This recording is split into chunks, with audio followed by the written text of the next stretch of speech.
Escalating tensions in the Middle East. Rubio's high-stakes visit to Israel amid fallout from Qatar strike, and the emergency Arab Islamic summit's push for unified retaliation. Jerusalem, Doha, September 15, 2025. In a region already teetering on the brink of wider conflict, U.S.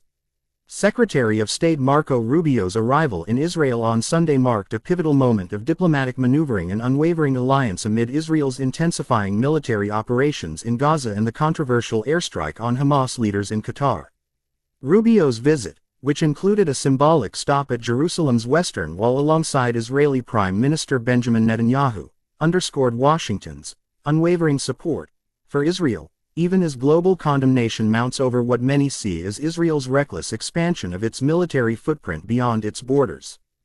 But as Rubio navigated these fraught discussions, leaders from across the Arab and Islamic world converged in Doha for an emergency summit, signaling a potential shift toward coordinated retaliation that could reshape global alliances, energy markets, and security dynamics. This unfolding drama raises critical questions. Why is the U.S. doubling down on its support for Israel at a time when its actions risk alienating key allies in the Gulf? What concrete steps might the Arab Islamic Summit take to counter Israel, and could this involve military cooperation among Islamic nations, including powerhouses like Pakistan? What would be the ripple effects on the world economy if Arab states revived the specter of an oil embargo? And behind closed doors, what insider agendas are driving these high-level gatherings? This in-depth report delves into the intricacies of these events, providing a critical lens on the motivations, implications, and potential outcomes. Rubio's visit, a show of solidarity or a diplomatic tightrope? Rubio touched down at Ben Gurion International Airport near Lod on September 14, greeted by Israeli officials amid heightened security. His itinerary was packed. A private meeting with Netanyahu at the Western Wall, followed by discussions on the Gaza conflict, the fallout from Israel's September 9 strike on a Hamas compound in Doha, and broader regional security threats, including Iran's nuclear ambitions. In a joint press conference, Rubio reiterated U.S. commitment, stating, "The people of Gaza deserve a better future, but that better future cannot begin until Hamas is eliminated." Netanyahu, in turn, praised President Donald Trump's administration as Israel's greatest friend, framing Rubio's presence as a clear message of solidarity. Critically, one must ask, is this visit truly about advancing peace, or is it a calculated effort to bolster Israel's position amid growing international isolation? Rubio's remarks linking the Qatar strike to rising global support for Palestinian statehood suggest a preemptive defense of Israel's actions. He warned that recognitions of Palestine by Western nations embolden Hamas, a stance that critics argue ignores the root causes of the conflict, such as Israel's ongoing settlement expansions and military occupations. Why, for instance, did Rubio attend the inauguration of a controversial tunnel project in Silwan, a Palestinian neighborhood in East Jerusalem?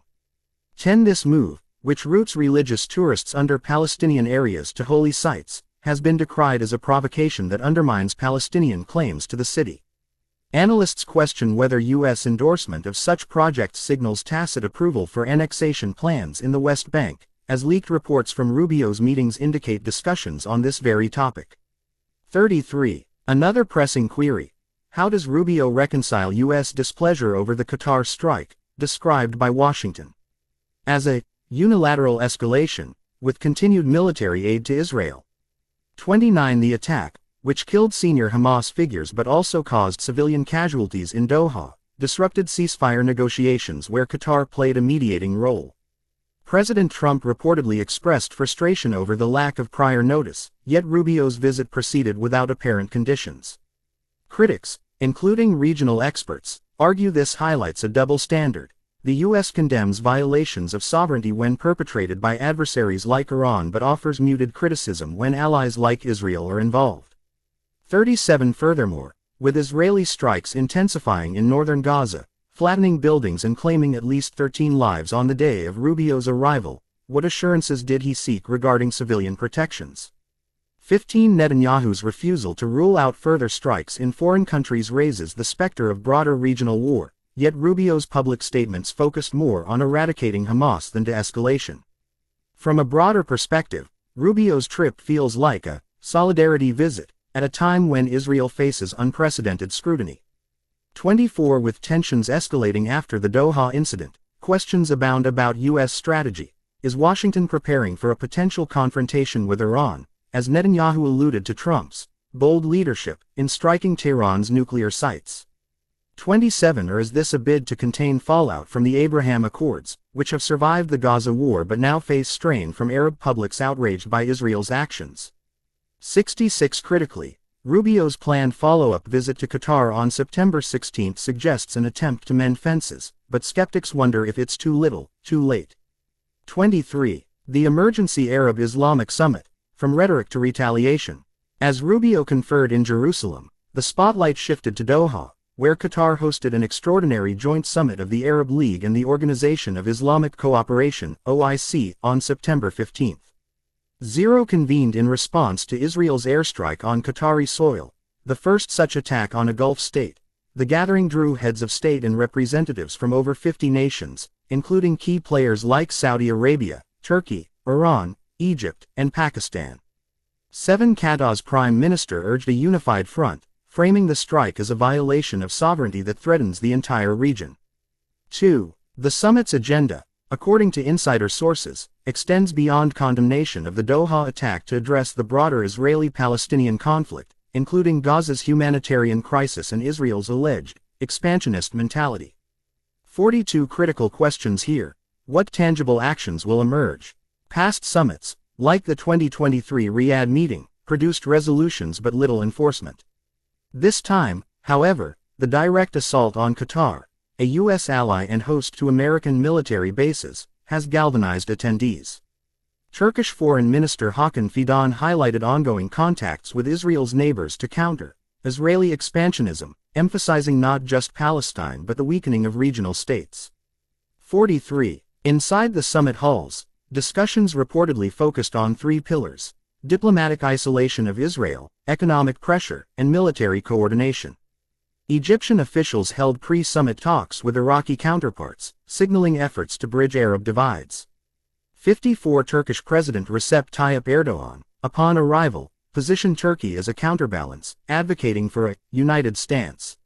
42. Iranian President Masoud Pezeshkian attended, potentially pushing for anti-Israel alliances amid Tehran's own tensions with Israel. 38. Pakistan's Prime Minister Shehbaz Sharif's participation underscores Islamabad's role, with pledges to amplify Palestinian voices and condemn Israeli atrocities. 40. Critically, what would the summit do?